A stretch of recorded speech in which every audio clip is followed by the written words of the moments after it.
Um assunto, o Ministério da Saúde anunciou nesta segunda-feira que 97,2% das vagas do novo edital do Mais Médicos já foram preenchidas. Até o meio-dia desta segunda, mais de 8 mil profissionais se cadastraram e estavam alocados para atuação imediata. O balanço mais atualizado do Ministério da Saúde indica que, além dos 8.278 profissionais alocados, outros 21.407 tiveram a inscrição efetivada, mas sem a escolha do local de atuação. Lembrando que as vagas, evidentemente, foram abertas após a saída dos médicos cubanos do país. Joel, então, seja bem-vindo, vamos lá. Bom, em primeiro lugar, é uma ótima notícia esse alto número de inscrições de brasileiros aí para cobrir os buracos deixados aí pelos médicos cubanos, tirados. Uma medida peremptória aí do governo cubano, da OPAS, quer dizer, uma medida que realmente mostrou uma incapacidade de qualquer negociação aqui com o governo brasileiro, uma infelicidade, porque quem sofreu nesse ato, quem está sofrendo ainda, porque tem milhares de postos ainda não preenchidos, quem está sofrendo ainda é a população brasileira. Que bom que profissionais brasileiros estão se prontificando. Agora, vamos ficarem alertas. Em anos anteriores do Mais Médicos, não era incomum que também muitos profissionais brasileiros se registrassem. Só que a taxa de desistência dos médicos brasileiros em pequenos municípios aí do interior do Brasil é muito alta. Por exemplo, no edital de novembro de 2016, mais de 50% dos médicos que têm o registro aqui no Brasil, registro de médico aqui no Brasil, desistiram. Então a taxa é alta, os secretários de saúde dos diversos municípios sabem disso, e não é por acaso que a taxa é alta. Falta tudo nesses municípios. O médico chega lá, falta gaze, não tem seringa, não tem como fazer um diagnóstico, não tem o mínimo material hospitalar necessário. E muitas vezes, se algo acontece, ele ainda pode ser responsabilizado por isso, por uma morte de alguém ali. São condições muito precárias, é completamente válida a reclamação, o protesto, que era sempre feito pela classe médica acerca dos Mais Médicos. Sempre diziam, olha, estão trazendo os cubanos porque não estão dando estrutura pra gente trabalhar, por isso que os médicos brasileiros não estão indo lá. E isso é verdade. Agora, é claro que corrigir essa falta de estrutura demanda dinheiro que está em falta e demanda algum tempo também. Então, trazer os médicos do exterior era um jeito de tapar um buraco, um paliativo, mas que tapava um buraco que ajudava uma situação de carência extrema. E vamos pensar, o médico cubano lá em Cuba, a situação que ele enfrenta no dia a dia é essa situação de carência, de falta absoluta de tudo.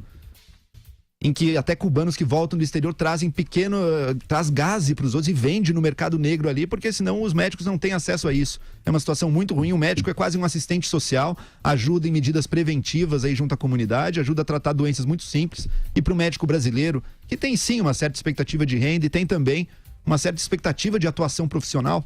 Como é que um médico sai de um grande centro urbano brasileiro e vai viver no interior do Pará, sem vida social, sem vida cultural, tratando de criança com lombriga na barriga, sem o material médico necessário? É uma situação muito grave. É uma boa notícia essa da inscrição dos brasileiros. Vamos ver se ela vai ter continuidade, porque a situação de carência da população brasileira, como estudos têm mostrado, só tem aumentado desde o início da crise.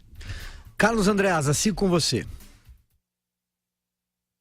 Do Fernando Gabeira hoje no Globo sobre isso, parecida com essa leitura, ou tendo as mesmas premissas da leitura que fez o Joel. É claro que um médico qualificado, um médico brasileiro, teria muitas dificuldades em postos avançados Brasil adentro. Mas é o papel do médico. Não tem lugar para todo mundo, e o sujeito quando estuda, entra na faculdade de medicina, sabe disso, não tem lugar para todo mundo nos grandes centros. Especialmente se o sujeito quiser trabalhar com o setor público, é uma vocação, faz parte da função, da concepção da ideia de médico. Então, é claro que não ter equipamento, condições ideais de trabalho é muito ruim, mas é muito pior não ter médicos. Então, se nós não temos as condições ideais, mas temos médico, melhor. Porque, como o Joel disse, muitas vezes no interior, no Brasil profundo, as necessidades de atendimento médico são quase educativas muitas vezes. Na verdade, o médico, e eu por acaso trabalhei num livro a esse respeito, o médico é de fato também um educador. Às vezes é uma orientação para uma mãe dar água, tentar dar água filtrada para o filho, não deixar ele beber a água contaminada. É um cuidado, às vezes, mais simples. Não estou simplificando, não estou banalizando o papel desses médicos, não, mas é um médico que, às vezes, tem que fazer um papel anterior até de enfermeiro, de orientador, de planejador da vida familiar. E os salários são bons.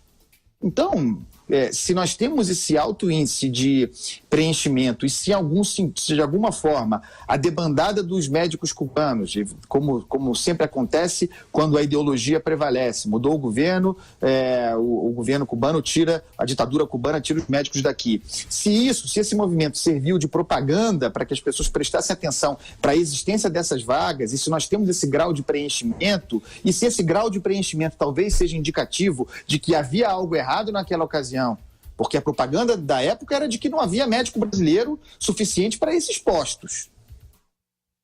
Era isso que se dizia naquela época, por isso vamos chamar os cubanos. Esse preenchimento mostra que isso não é verdade. É claro que, uma vez confrontado com o mundo real do Brasil profundo, os problemas da saúde, algo desses médicos que estão se inscrevendo quererão abandonar o posto.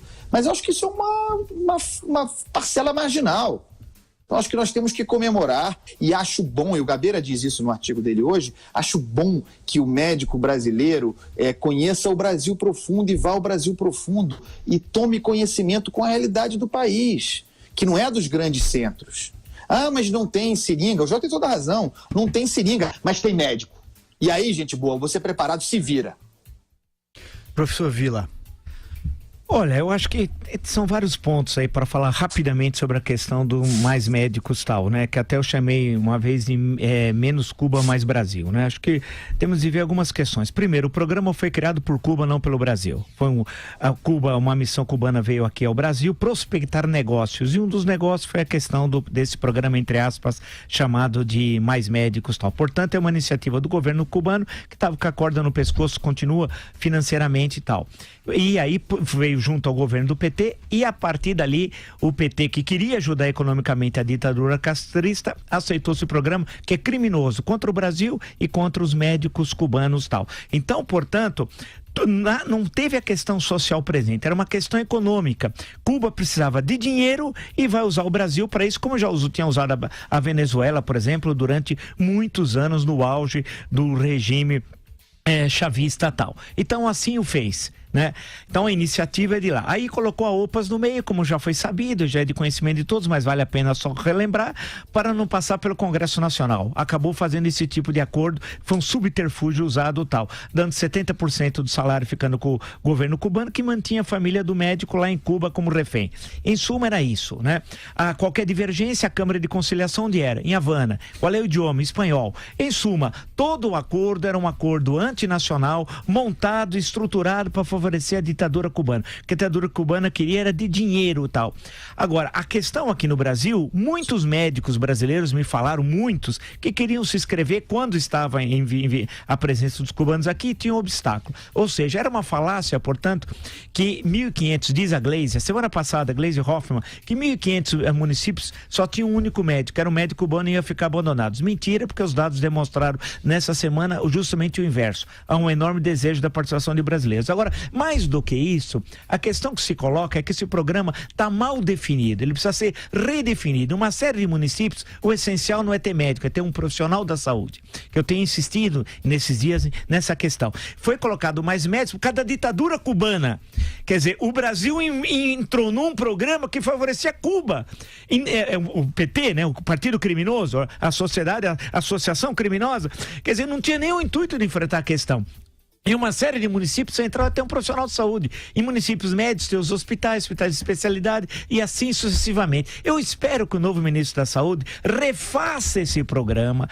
Tem de ter médicos, sim, mas em muitos locais não é indispensável médico, mas sim o profissional, um paramédico e tal. Portanto, tem de redefinir. Esse programa não vai colocar em risco a população brasileira mais pobre, ao contrário, vai redefinir e melhorar a qualidade de atendimento. Portanto, A questão que cabe agora ao governador, ao presidente eleito e ao ministro da Saúde indicado, o senhor Mendetta tal, é ter eficácia administrativa. É possível resolver essa questão rapidamente e com eficácia. Tem de redefinir o programa e mostrar que a presença de Cuba era um subterfúgio para mandar dinheiro do Brasil, meu, seu, nosso dinheiro, para a ditadura castrista.